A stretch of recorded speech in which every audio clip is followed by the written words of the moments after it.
Bien, vamos a comenzar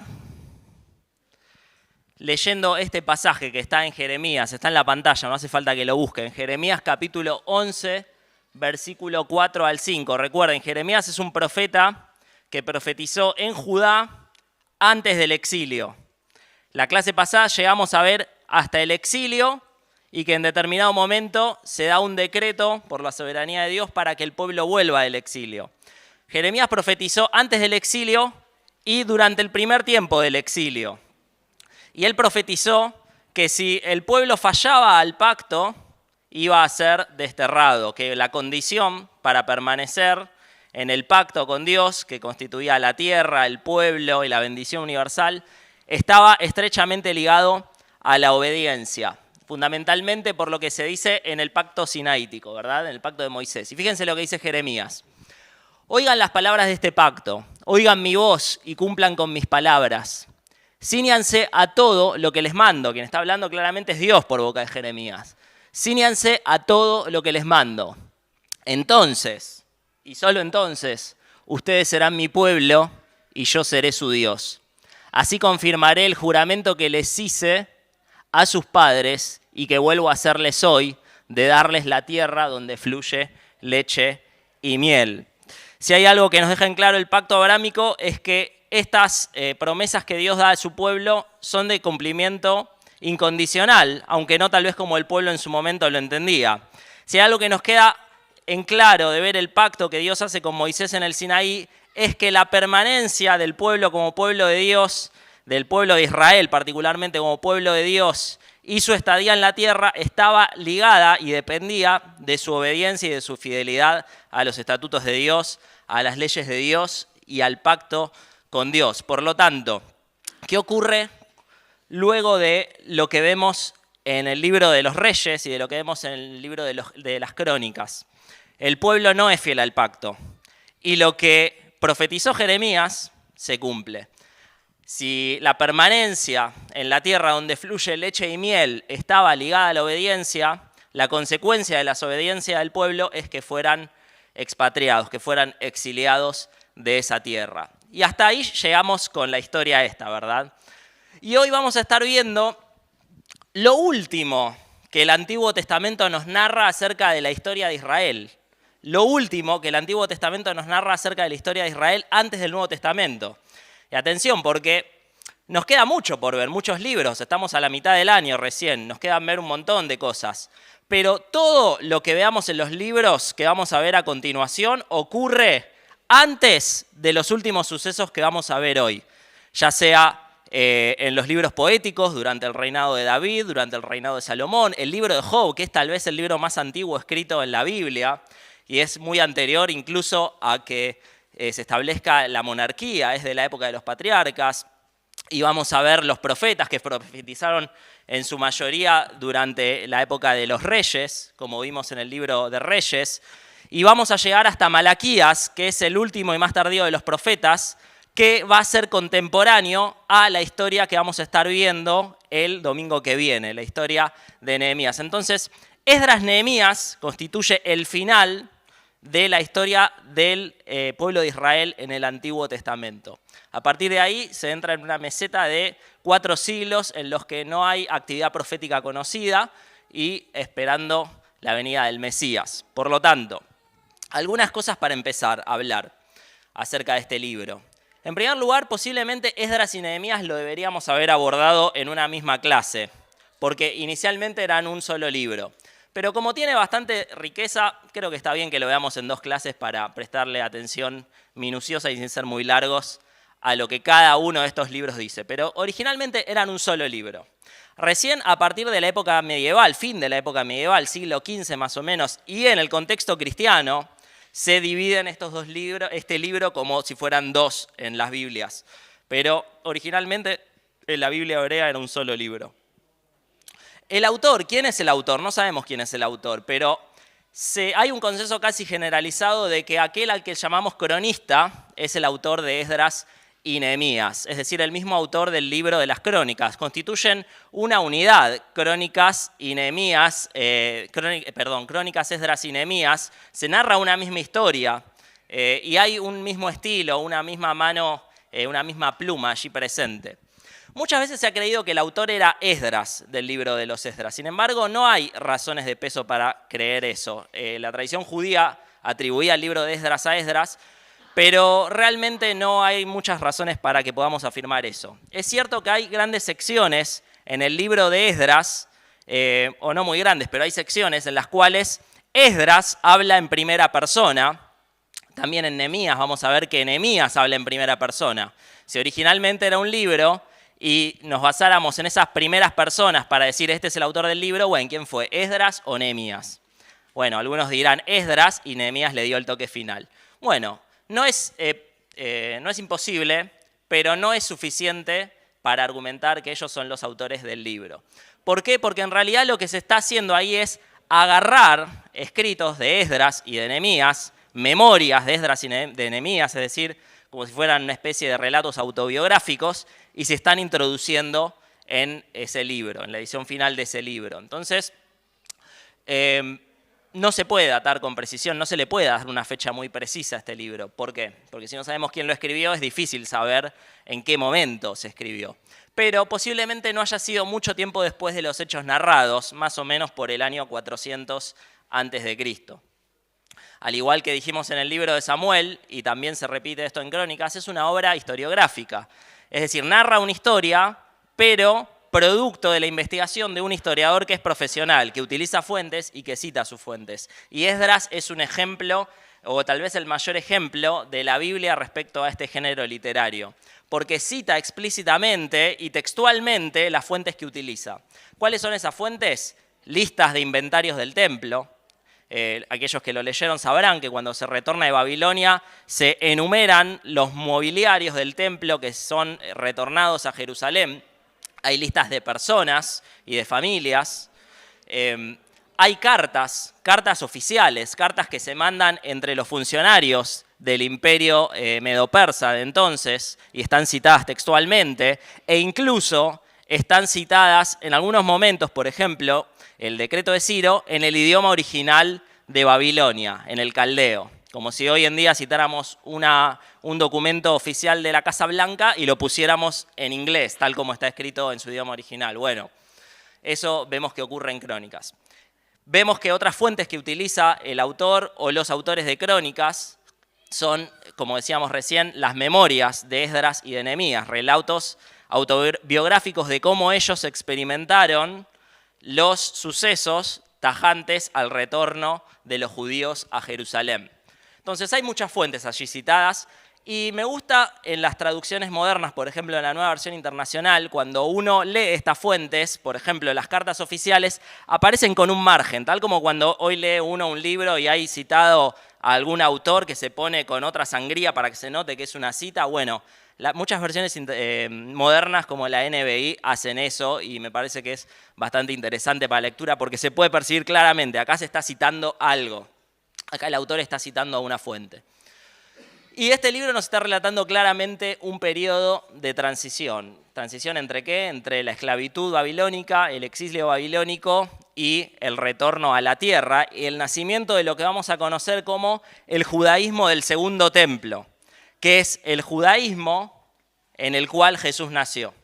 Y se diferenciaba en algunos aspectos importantes respecto a aquel judaísmo primero de la monarquía, de aquellos que habían salido de Egipto y demás.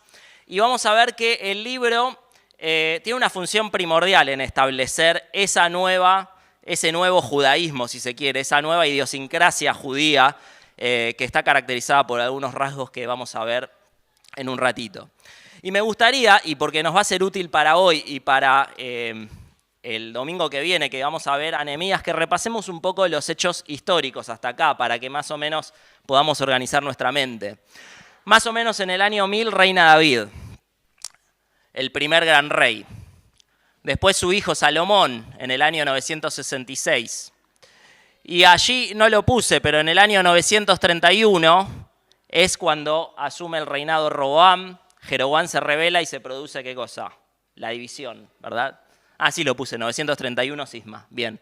En el 931 se produce la división. Al sur, Judá. Al norte, Israel. Ahí transcurre toda la historia de los 20 reyes tanto en el norte como 20 reyes en el sur, que vimos en Reyes y en Crónicas y que ustedes enlistaron en la tarea. El reino de Israel en el 722 es invadido por el imperio asirio y es quitado del mapa, es borrado del mapa, le perdemos el rastro, son esclavizados, algunos son llevados a Siria, otros se quedan allí, son mezclados y se produce esa casta samaritana que luego sería tan despreciada por los judíos porque eran impuros.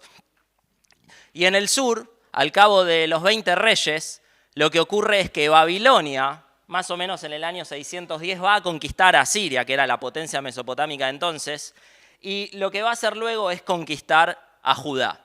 Y allí se va a producir el exilio, que no es de un día para el otro, sino que es progresivo, porque primero Babilonia establece su reinado allí en Judá, y cuando ve que son tantos rebeldes, finalmente destruye Jerusalén, y se va a producir el exilio, que dura 70 años, pero también se da un retorno progresivo a la tierra. Por eso es que allí van a haber más o menos un periodo de 50 años entre que el pueblo es exiliado y el imperio medo-persa, comandado por Ciro, que se rebeló contra Babilonia, conquista Babilonia y viene a ser el gran imperio de la antigüedad hasta ese entonces, mucho más grande que Babilonia, mucho más poderoso que Babilonia, y que tenía una política internacional muy distinta a la de Babilonia, que es fundamental para el libro de Esdras y de Nehemías.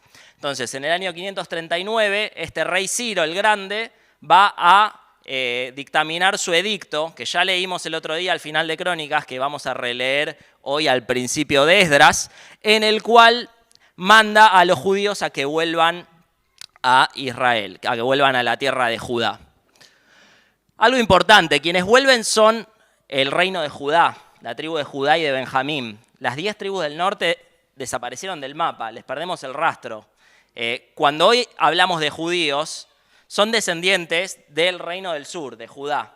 De hecho, por eso hablamos de judíos y no de israelitas, porque son descendientes de la tribu de Judá y de Benjamín, que era chiquitita, pero se consideraba casi como una misma cosa con Judá. Entonces, fíjense, esta era Babilonia, lo rojo, el imperio babilónico. Y llega el imperio persa y miren lo que es, un gigante. Y conquista todo esto, conquista Babilonia y conquista Egipto. Y estos 3 colores después pasan a ser imperio persa.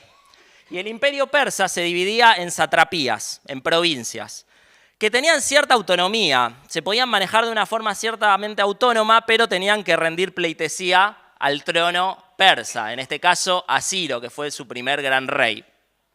Acá está Judea, acá está Babilonia y 2 ríos en los cuales está Babilonia y que se mencionan mucho en la Biblia, que son el Tigris y el Éufrates, ¿verdad?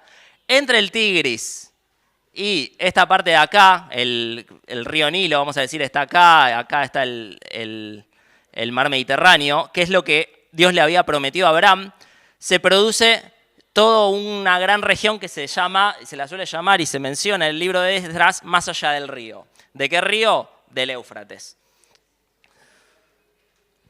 Decíamos que la política persa era distinta a la babilónica y era permisiva. Esta semana a los que están en la comunidad les mandé una imagen de un artefacto arqueológico que se conoce como el cilindro de Ciro, en donde se dice que Ciro hacía volver a los esclavos a sus tierras de origen. Esto tenía un porqué político y claramente Dios ordenó todas las cosas y dispuso en el corazón del rey Ciro, y lo dice el libro de Esdras, este tipo de política para cumplir con sus propios propósitos soberanos de que el pueblo vuelva a la tierra.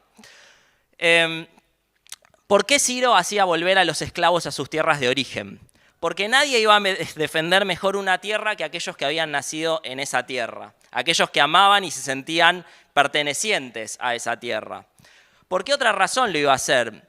Porque de ese modo estas personas que iban a manejar una economía relativamente independiente en cada una de sus tierras de origen, iban a poder pagar impuestos a Persia. Si permanecían como esclavos no iban a pagar impuestos, pero siendo libres, entre comillas, trabajando su tierra, defendiendo su tierra, el imperio se ahorraba el tener que defender militarmente esa tierra y además obtenía ganancias por los impuestos. Esta era la política de Ciro y le funcionaba bastante bien y les daba libertad religiosa a los pueblos que volvían a sus tierras. Y vemos de hecho que eso ocurre en el libro de Esdras, porque el rey en su momento, que no sería Ciro, sino su sucesor, le dice a Esdras precisamente: andá y restablece la ley de tu pueblo. Restablece la religión de tu pueblo. A él no le importaba qué religión practicaban. Él quería que fueran eficientes desde el punto de vista pragmático. Ahora, durante todo este periodo de exilio en Babilonia, en Judá ya vimos en otras oportunidades que algunos habían sido exiliados a Babilonia, otros habían escapado a Egipto, pero en Judá habían quedado algunas personas. Aquellas personas que no le eran útiles a Babilonia. Y eran las castas más pobres, campesinos, artesanos, y habían quedado allí en Judá. Y mientras estaban allí en Judá, sin que haya un orden religioso establecido, porque la casta sacerdotal ya no estaba, el templo ya no estaba, empezaron a mezclarse con mujeres extranjeras. Los hombres empezaron a casar con mujeres extranjeras, empezaron a formar familias, a tener hijos que eran no 100% judíos, sino que eran impuros. Por lo tanto, este es el contexto histórico en el cual se da la historia que está narrada en Esdras y Nehemías. ¿Cuál es el objetivo de este libro? Cuando uno lo lee podría pensar que lo que se pretende es contar cómo se reconstruyó la ciudad de Jerusalén. Pero la verdad es que el significado es mucho más profundo que eso. No nos habla acerca de la restauración de una ciudad, sino acerca de la restauración del corazón humano.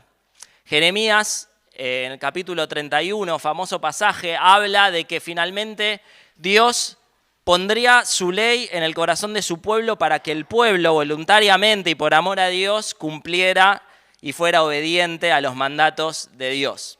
Y vemos que el libro de Esdras nos da la pauta de cómo abandonar la destrucción que se produjo por la desobediencia y en su lugar abrazar la obediencia a la palabra de Dios. Y esta es la base para que exista una relación con Dios, una comunión con Dios. Y eso está gráficamente representado en la reconstrucción del templo. Dios vuelve a morar en medio de su pueblo cuando el pueblo empieza a ser obediente. Ya no liderados por grandes reyes como David y Salomón, sino en la debilidad absoluta. Es allí cuando Dios finalmente mora entre sus pueblos. Por lo tanto, Esdras nos habla acerca de esa restauración espiritual del pueblo. Y Nehemías también. Y lo van a hacer desde dos aspectos o dimensiones distintas que tienen que estar presentes para que esa vinculación espiritual con Dios se dé. Lo dijimos, Esdras se va a enfocar en el templo, Nehemías se va a enfocar en la ley de Dios, en el retorno a la palabra de Dios, en donde Esdras también va a tener un rol protagónico, pero no es nuestro tema. ¿Cuál es el contenido entonces del libro? Y acá quisiera que repasemos algunos pasajes.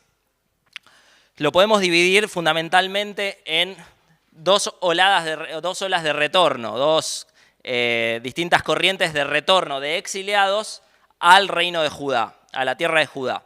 Si voy muy rápido con algo o no se entiende algo, me frenan y intento aclararlo si es posible.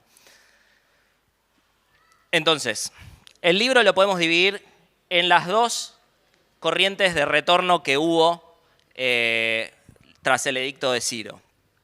En el primer retorno, que está comprendido entre los capítulos 1 al 6, comienza Esdras con el decreto de Ciro, con lo mismo que terminó Crónicas. Y vamos a leerlo.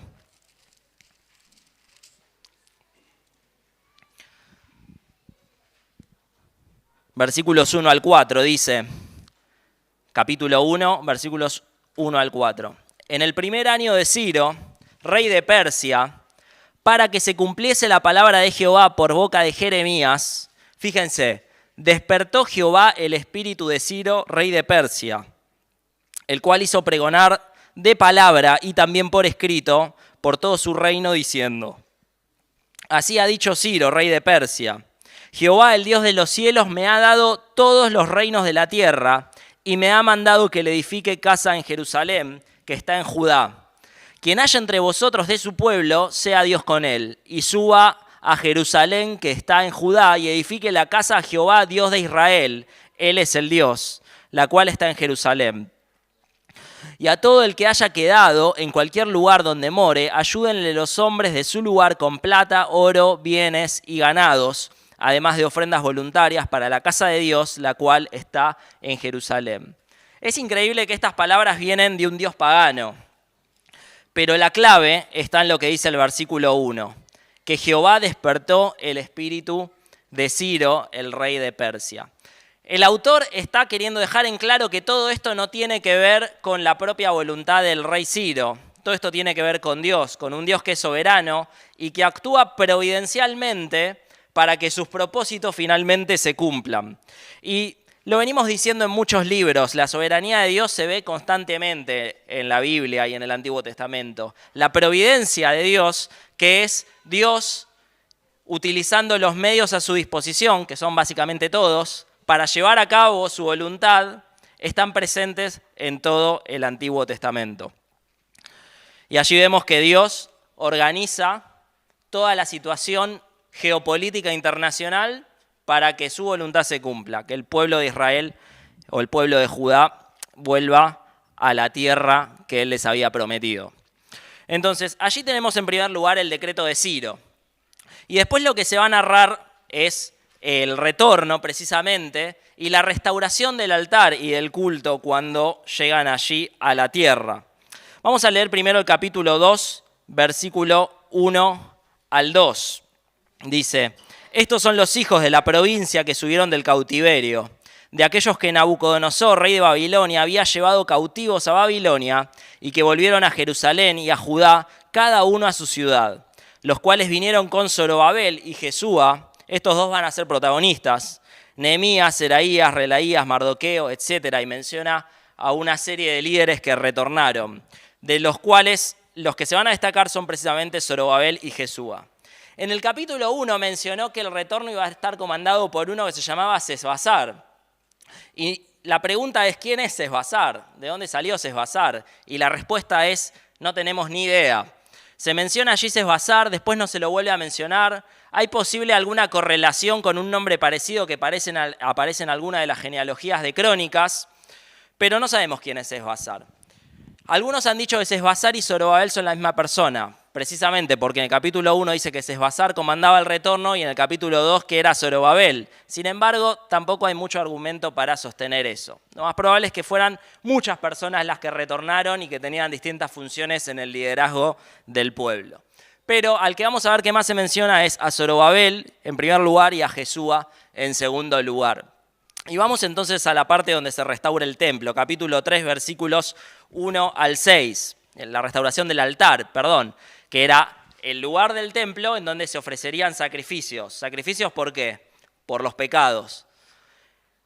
La enseñanza que deja eso es fundamental, y es que lo primero que había que solucionar era el problema de enemistad contra Dios, había que reconciliarse con Dios. Y siempre, para reconciliarse con Dios, es necesario que el problema del pecado sea quitado de en medio. Y ese problema del pecado es quitado de en medio cuando se ofrece un sacrificio, porque la paga del pecado es muerte. Entonces, capítulo 3, versículo 1 dice: cuando llegó el mes séptimo, y estando los hijos de Israel ya establecidos en las ciudades, se juntó el pueblo como un solo hombre en Jerusalén. Entonces se levantaron Jesúa, hijo de Josadac, y sus hermanos los sacerdotes, y Zorobabel, hijo de Salatiel, y sus hermanos, y edificaron el altar del Dios de Israel para ofrecer sobre él holocaustos, como está escrito en la ley de Moisés, varón de Dios.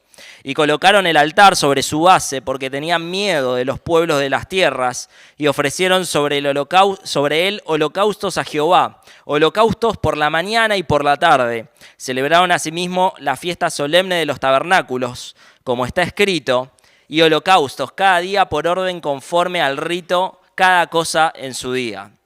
Es decir, restablecieron el orden de sacrificio sacerdotal. Además de esto, el holocausto continuo, las nuevas lunas y todas las fiestas solemnes de Jehová, y todo sacrificio espontáneo, toda ofrenda voluntaria a Jehová. Luego de ofrecer sacrificios de holocausto, me llama la atención que se menciona allí en el versículo 4 que se celebró la fiesta de los tabernáculos. La fiesta de los tabernáculos era aquella fiesta que también se menciona en los evangelios cuando Jesús estaba ministrando cerca del templo. Y consistía en que las personas armaban pequeñas chozas, y hoy en día lo siguen haciendo los judíos, y hay algunos incluso que en su patio tienen una linda chocita armada que permanece de forma permanente allí. Está ya con iluminación, una mesita, todo, y celebran la fiesta de los tabernáculos allí, que ellos le llaman Sukkot. Pero bueno, es una fiesta que se celebraba en la antigüedad. Armaban chocitas con enramadas, con algo bastante precario, y durante una semana vivían en la chocita. No en sus casas de adobe, en sus casas de material, sino en la chocita. ¿Cuál era el objetivo de esto? Recordar la peregrinación a través del desierto. Recordar que ellos una vez fueron extranjeros y exiliados y recordar el éxodo del cual Dios los había librado de la mano opresora de Egipto. Y la fiesta de los tabernáculos, en el periodo del segundo templo, en este periodo que está comenzando ahora y que va a llegar hasta los tiempos de Jesús, tiene una significancia muy importante y que nos lleva a pensar en el plano escatológico, es decir, en el final de los tiempos. Y lo vamos a ver en Zacarías cuando estudiemos ese libro, donde la fiesta de los tabernáculos se relaciona profundamente a una suerte de peregrinación que el pueblo está transitando en este momento hasta que finalmente llegue a la tierra prometida definitiva. Y en ese sentido el pueblo de Dios siempre, y nosotros como pueblo de Dios siempre somos peregrinos en este mundo, ansiando llegar a la consumación de esa tierra prometida, que son los nuevos cielos y la nueva tierra. Entonces, había un significado puramente escatológico. El pueblo ahora estaba en su tierra, pero entendían que esto no era algo definitivo. Esperaban la consumación y el cumplimiento de algo más, y que se cumpliría cuando viniera el Mesías, y finalmente la promesa de Dios se cumpliría a la perfección en ellos. Por lo tanto, eso respecto a la fiesta de los tabernáculos. Entonces, se establece nuevamente el sistema de sacrificios. Y fíjense versículos 7 al 13. Y dieron dinero a los albañiles y carpinteros, asimismo comida, bebida y aceite, a los sidonios y tirios para que trajesen madera de cedro desde el Líbano por mar a Jope, conforme a la voluntad de Ciro, rey de Persia, acerca de esto. Y luego, no lo vamos a leer porque si no nos va a llevar mucho tiempo, pero se habla acerca de la colocación de los cimientos del templo. Efectivamente, el templo comienza a construirse. Y fíjense lo que pasa hacia el final, creo que Rubén lo mencionó el otro día, versículo 12. Y muchos de los sacerdotes, de los levitas y de los jefes de casas paternas, ancianos que habían visto la casa primera, viendo echar los cimientos de esta casa, lloraban en alta voz, mientras muchos otros daban grandes gritos de alegría. Y no podía distinguir el pueblo el clamor de los gritos de alegría de la voz del lloro, porque clamaba el pueblo con gran júbilo y se oía el ruido hasta de lejos. ¿Por qué algunos estaban alegres? Porque el lugar en el cual la habitación de Dios entre su pueblo se hacía manifiesta, se hacía tangible, estaba siendo construido. Celebraban que Dios finalmente iba a habitar entre su pueblo. Y había otros que lloraban, ¿por qué? Porque a pesar de que Dios, el Dios Todopoderoso, iba a habitar en medio de su pueblo, el templo no era tan lindo como el anterior. Seguimos. Se presentan, y lo vamos a ver también en Nehemías, algunos opositores a que la ciudad de Jerusalén sea reconstruida, a que el templo sea reconstruido y después en Nehemías a que las murallas de la ciudad sean reconstruidas. ¿Quiénes eran estos opositores? Eran otros gobernantes de las provincias persas que allí estaban. No tenemos bien en claro si Judá era una provincia independiente, una satrapía independiente, o si estaba inmersa en otra, junto con los samaritanos. Lo cierto es que estos personajes le dicen al rey de entonces, que ya no era Ciro, era Artajerjes, le dicen, mirá, estos judíos son gente complicada, están reconstruyendo su ciudad y el siguiente paso es que van a querer rebelarse contra vos. Le dicen, revisá la historia, revisá los archivos. Entonces, Artajerjes revisa los archivos de Babilonia y ve que hay muchos documentos históricos que dicen, es cierto, Judá es un pueblo rebelde, Judá tiende a rebelarse contra los imperios. Entonces quieren frenar toda esa obra. ¿Qué hacen después de esto? Se va a restaurar la construcción, porque precisamente los judíos escriben otra carta y le dicen, revisa, le dicen en este caso ya a otro rey, Darío. No está bien claro cuándo comienza uno a reinar y cuándo termina el otro. Lo más probable es que hubiera corregencias, que durante algunos periodos sus reinados se solaparan, reinarán juntos. Y le dicen, revisá, porque Ciro, el que fundó este imperio, firmó un documento que dice que nosotros tenemos que reconstruir el templo.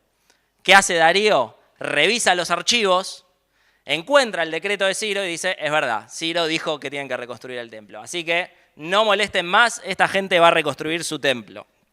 Entonces, eso es lo que ocurre con la oposición. No lo vamos a leer. Pero hay dos personajes, dos profetas que tienen un rol importante en esta labor, en esta reconstrucción, y que son Ageo y Zacarías. En el capítulo 5, versículos 1 al 2. Dice, profetizaron Ageo y Zacarías, hijo de Ido, ambos profetas a los judíos que estaban en Judá y en Jerusalén en el nombre del Dios de Israel, quien estaba sobre ellos. Entonces se levantaron Zorobabel, hijos de Salatiel, y Jesúa, hijo de Josadac, y comenzaron a reedificar la casa de Dios que estaba en Jerusalén, y con ellos los profetas de Dios que les ayudaban. No creo que sea el mensaje principal del libro, pero creo que hay una enseñanza práctica que se deduce de toda esta oposición que se presenta en el libro de Esdras en la reconstrucción del templo. En primer lugar, había personas que añoraban el pasado, deseaban el pasado. El tiempo pasado siempre fue mejor. En mi época lo hacíamos de este modo. Cuando en realidad Dios estaba haciendo una obra grande en medio de su pueblo. Había otros opositores de afuera, aquellos eran opositores de adentro. Había opositores de afuera que venían y querían poner palos en la rueda para que la obra del Señor no fuera llevada a cabo. Sin embargo, surgen estos personajes que se alzan con una voz profética, con una voz que viene de parte de Dios, llenos del Espíritu, y que alientan al pueblo para que hagan la labor. Creo que es interesante pensar en qué lugar cada uno de nosotros se posiciona en la obra de Dios, en la iglesia. ¿Somos de los que ponen palos en la rueda o somos de aquellos que traen una voz de esperanza, una voz alentadora, una voz de parte del cielo para alentar a que las cosas sigan glorificando a Dios? Creo que cada uno puede hacer un autoexamen de eso. Entonces, sí.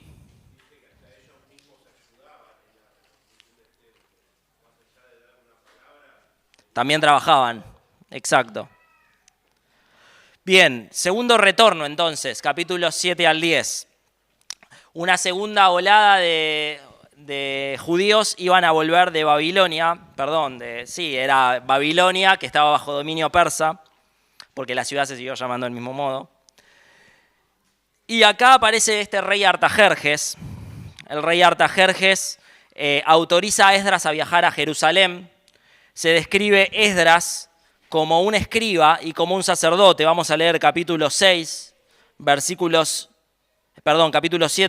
6 al 10. Dice, este Esdras subió de Babilonia. Era escriba diligente, es decir, los que se ocupaban a la copia de los rollos de la ley y al estudio de esos rollos. Era escriba diligente en la ley de Moisés, que Jehová Dios de Israel había dado. Y le concedió el rey todo lo que pidió, porque la mano de Jehová su Dios estaba sobre Esdras. Nuevamente, la soberanía de Dios. Esto es producto de la voluntad de Dios y no de la voluntad del rey. Versículo 7, y con él subieron a Jerusalén algunos de los hijos de Israel y de los sacerdotes levitas, cantores, porteros y sirvientes del templo en el 7º año del rey Artajerjes. Y llegó a Jerusalén en el mes 5 del año 7º del rey, porque el día 1 del primer mes fue el principio de la partida de Babilonia, y al 1 del mes 5 llegó a Jerusalén estando con él la buena mano de Dios. Porque Esdras había preparado su corazón, fíjense, para inquirir la ley de Jehová y para cumplirla, y para enseñar en Israel sus estatutos y decretos. Se nos presenta a Esdras como la persona idónea para llevar a cabo esta labor. Y muchas veces el libro de Esdras y el libro de Nehemías son utilizados como un modelo de enseñanza para el liderazgo. E indudablemente lo son. ¿Por qué? ¿Por qué fue eficaz el liderazgo de Esdras al hacer retornar al pueblo en esta labor tan complicada y tan difícil? Porque abrazó la ley de Dios y la cumplió. Antes de predicarla, antes de enseñarla, la cumplió. Y dice, y después para enseñarla a Israel y sus estatutos y decretos. Era una persona de integridad, una persona que practicaba aquello que creía, y lo que creía era ni más ni menos que la ley de Dios, a la cual amaba, y que va a ser un tema fundamental en este libro, y en el libro más que nada de Nehemías. Recuerden, para que haya restauración espiritual, para que el pueblo finalmente no sea exiliado y sea fiel al pacto y ya no vuelva a ser erradicado de la tierra prometida, tenía que cumplir la ley de Dios. Allí en el capítulo 8 se menciona un pasaje que me encanta, una localidad casi desconocida en el versículo 17, que es Casifia.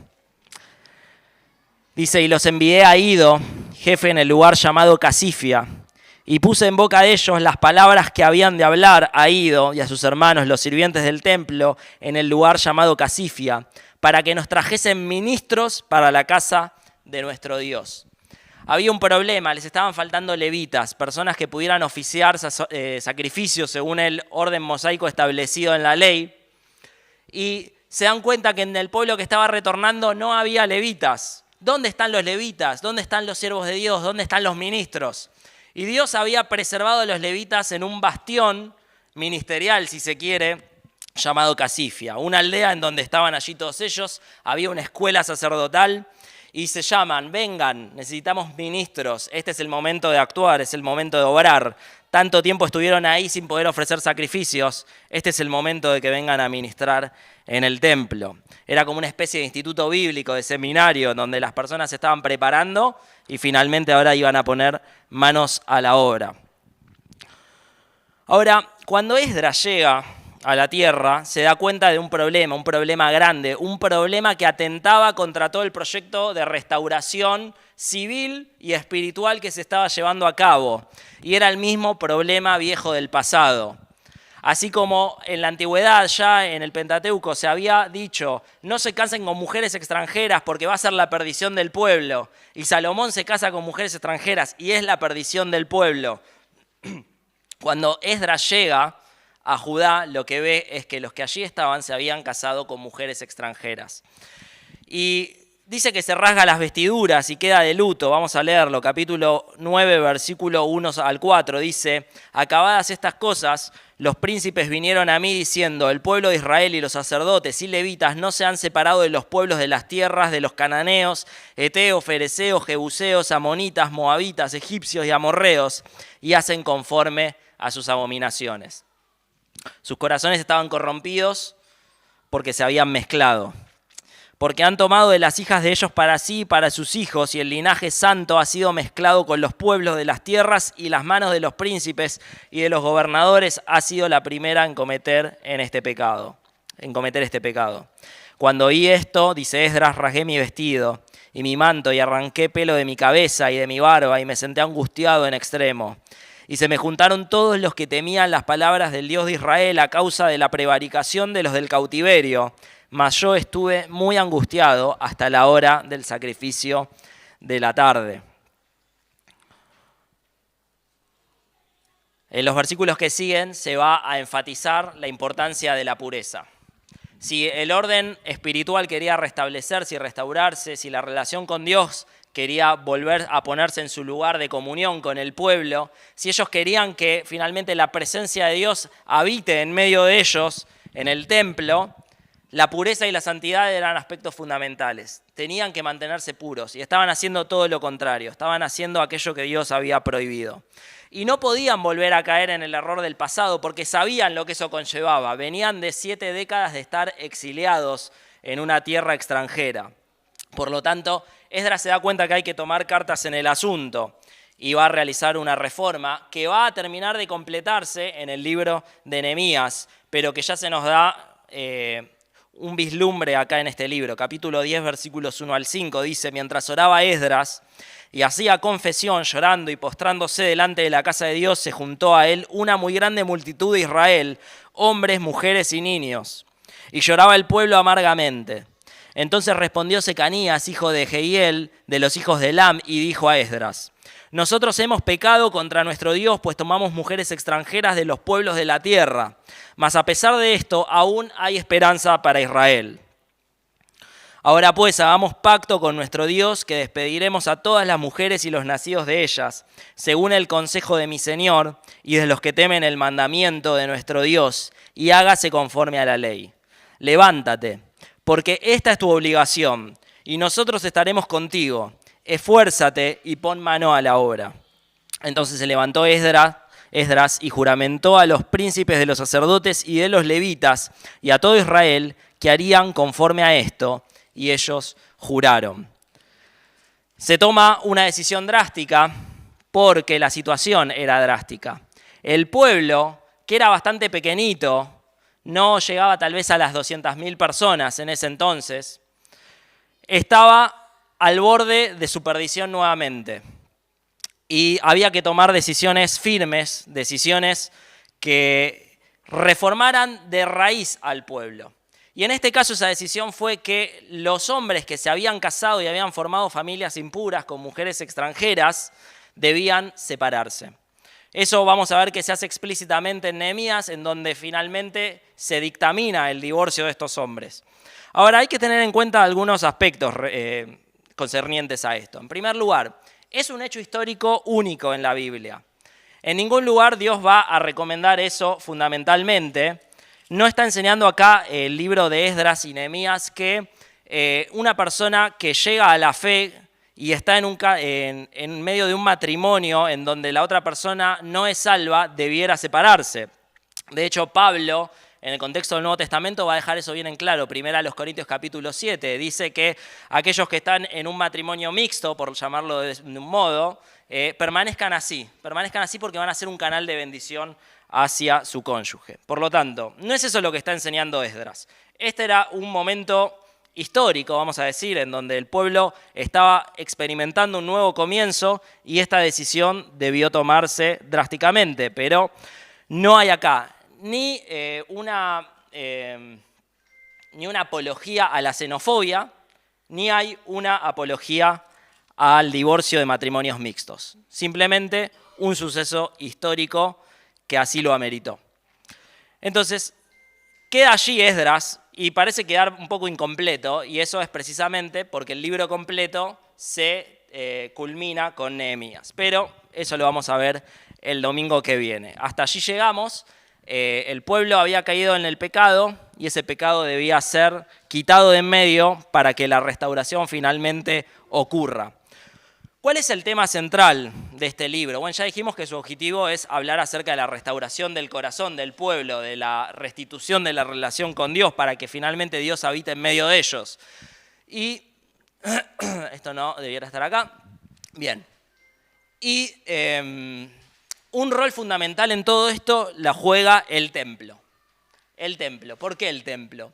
Porque el templo representa la presencia de Dios. El templo es el lugar en el cual la gloria de Dios se hace presente, se manifiesta. El templo es el lugar de encuentro con Dios, es el lugar de comunión con Dios, es el lugar de adoración a Dios y es el lugar de reconciliación con Dios. Y la idea del templo es mucho más amplia que simplemente el edificio. A lo largo de la historia bíblica, de la historia de la redención, vemos que Dios habita en medio de su pueblo y lo hace de diversas maneras. Ya lo dijimos en otras ocasiones y ahora en unos segundos lo vamos a repasar. Pero el templo simboliza a Dios morando en medio de su pueblo. Y ese es un tema que atraviesa toda la Biblia de principio a fin. Y este libro precisamente se enfoca en la restauración del templo. Restauración del templo es igual a restauración de la relación con Dios. Y hay dos dimensiones, dos aspectos tajantes al templo que me gustaría enfatizar. En primer lugar es el aspecto tipológico. Recuerden, un tipo es todo aquel símbolo, por llamarlo de algún modo, que apunta a una realidad mayor, y esa realidad mayor es Cristo. Entonces nos enseña algún aspecto ligado a la persona de Cristo. Vamos a leer Juan capítulo 1.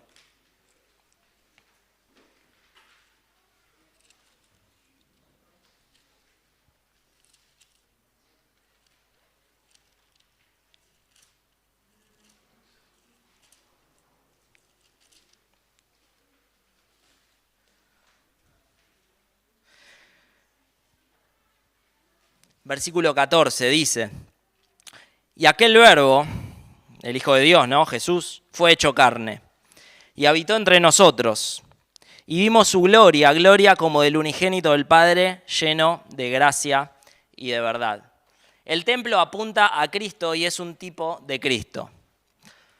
Así como el templo en la antigüedad simbolizaba la presencia de Dios habitando en medio de su pueblo, lo que nos dice el evangelista Juan es que la presencia de Dios, a partir de la venida de Jesús, está simbolizada en la persona de Cristo. Cristo, viniendo a habitar entre los hombres, es Dios viniendo a habitar entre los hombres. La idea original, muchas veces lo hemos mencionado, de eso habitó entre nosotros es: plantó su tienda de campaña entre nosotros, hizo campamento entre nosotros, vivió en medio nuestro. Dios viviendo en medio de la humanidad, Dios viviendo en medio de su pueblo.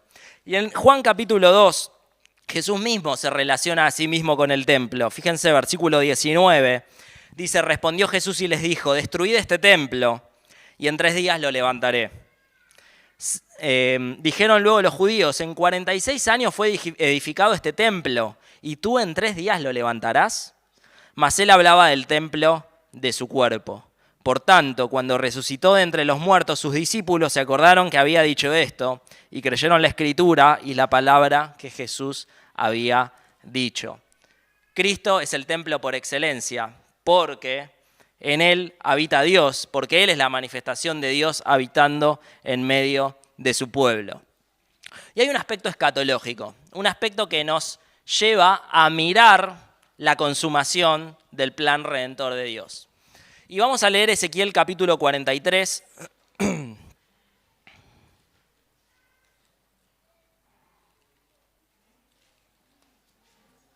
Si alguien lo tiene, lo puede leer.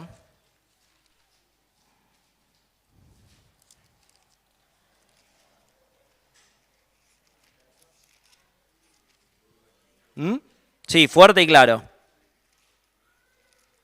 Está ahí, perdón. 1 al 5.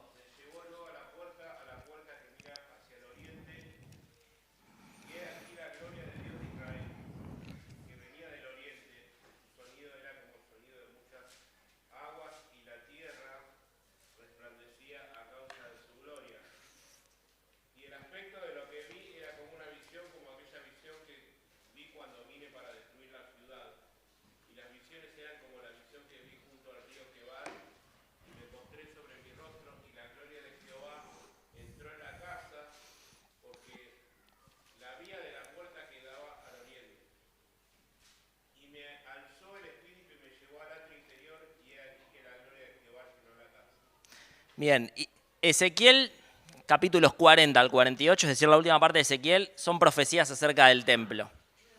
Hay, obviamente, divergencia de interpretaciones respecto a qué significan esas profecías, y posiblemente lo veamos cuando estudiemos el libro de Ezequiel. Pero fundamentalmente está hablando de un templo escatológico, es decir, de la habitación de Dios en medio de su pueblo en aquella consumación del plan de Dios. Y dice que la gloria de Dios llenó el templo. ¿Qué es ese templo? Algunos dirán es un edificio real, otros, como yo, diremos el templo eterno de Dios es la nueva creación, en donde Dios va a habitar con su pueblo. Y me gusta que dice que entró por el oriente. Y todas las esperanzas mesiánicas estaban ligadas a que el Mesías finalmente posaría sus pies en el Monte de los Olivos, al oriente de la ciudad, entraría por la puerta dorada del templo y accedería al templo. Y eso se cumplió en Jesucristo. Y precisamente cuando el Señor vuelva, se nos dice que precisamente Él va a posar sus pies en el Monte de los Olivos y va a nuevamente entrar a la ciudad de Jerusalén, ¿no? Entonces, hay un cumplimiento escatológico de eso, de la gloria de Dios, llenando eternamente el templo, la morada de Dios entre los hombres. Y lo vemos también en Apocalipsis 22:22, no lo vamos a buscar, pero se nos dice, describiendo esa ciudad nueva que desciende del cielo para la tierra, ya sea literal, ya sea simbólica, no importa en este caso, se nos dice que no había allí templo, porque el Dios Todopoderoso y el Cordero eran el templo, Dios habitando en medio de su pueblo. Entonces, ¿qué lugar ocupa en el panorama bíblico? Ya venimos mencionando muchas cosas, pero podemos hacer un pequeño raconto. Decimos que la Biblia nos presenta cómo Dios establece su reino en la tierra, desde el Edén hasta la consumación final, cuando haya un reino perfecto. Y a ver si funciona, esto lo animó Pixar ayer a la noche. Tenemos un reino modelo en la creación, en el Edén. Dios plantea cómo es la comunión perfecta entre Él y su pueblo. Este reino se pierde por medio de la caída y el pueblo es exiliado. Adán y Eva son exiliados, al igual que el pueblo es exiliado posteriormente. Va muy rápido. No puedo volver para atrás. Todo eso ya lo vimos. Vamos a enfocarnos en el periodo actual. Lo que estamos viendo. El reino se dividió. Y allí se profetiza este reino perfecto que vendría por boca de los profetas, como por ejemplo Ezequiel. Antes de esto, había un reino parcial. Y vimos, ese reino parcial estaba muy cerca del cumplimiento del reino perfecto de Dios, como por ejemplo se nos presentaba al comienzo del reinado de Salomón y en el reinado de David.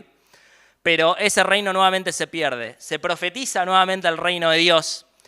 Y cuando viene Cristo, Jesús le dice a sus discípulos, el reino de Dios está entre vosotros. Hay un reino inaugurado con la venida de Cristo. Hay un reino inaugurado con la venida de Cristo que se consumará en la época escatológica, al final de los tiempos, en la nueva creación. Es lo que normalmente llamamos el ya, pero todavía no.